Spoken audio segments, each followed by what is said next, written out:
¿Cuál es el cambio más importante que va a producir en Chile esta reforma de la Constitución?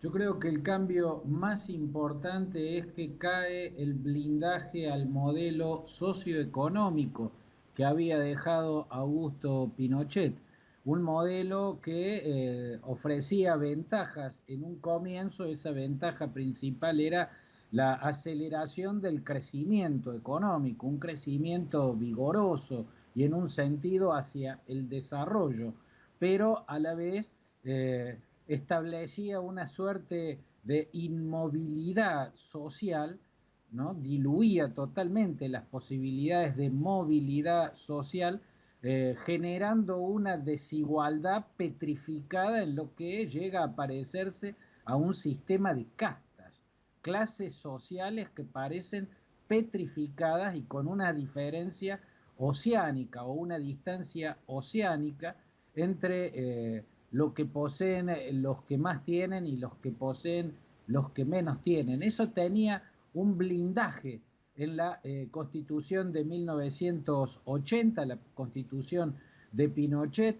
Ese blindaje estaba dado por lo que muchos constitucionalistas y analistas describieron como la constitución neoliberal. Todas las constituciones en las democracias occidentales establecen garantías a la propiedad privada, pero pocas. Yo no sé si hay otra, además de la constitución de Pinochet, que pongan la propiedad privada por encima de derechos públicos elementales, como por ejemplo el acceso al agua.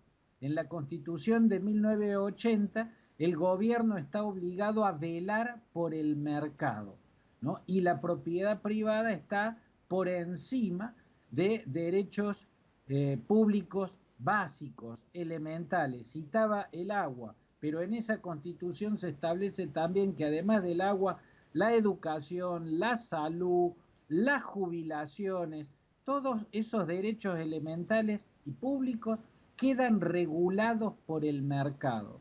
Este era el aspecto que para estudiosos como el constitucionalista y gran jurista chileno Fernando Atria le daban ese carácter de constitución neoliberal que generaron una desigualdad muy profunda, y eso va a ser lo más importante a remover con este paso gigantesco Bien. que acaba de dar la democracia chilena, Y Nicolás. políticamente, Claudio, ¿qué puede cambiar esta reforma de la Constitución que se plantea ayer?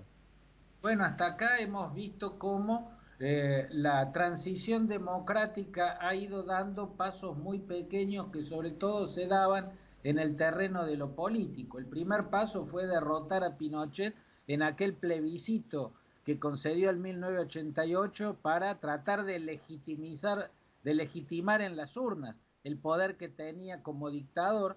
Perdió, tuvo que entregar el poder, aunque en un principio no quiso hacerlo, intentó un autogolpe, a eso lo reveló tiempo después el general Fernando Matei. El hecho es que vino la transición democrática y los primeros gobiernos que fueron democristianos dentro de la Concertación por la Democracia, una coalición de centro-izquierda, digo los gobiernos de Patricio Aylwin y de Eduardo Frei, se dedicaron a consolidar la transición. Ya Ricardo Lagos, primer gobernante socialista, también por la llamada concertación democrática, empezó a hacer las reformas que empezaron a remover los obstáculos políticos, el blindaje político que había creado Pinochet para dejar todo, diría el dictador Francisco Franco, atado y bien atado, ¿no? Empezó poquito a poco, mediante algunas reformas constitucionales, a desatarse aquellos nudos que trataban de impedir que la democracia volara por su propia cuenta y se construyera a sí misma.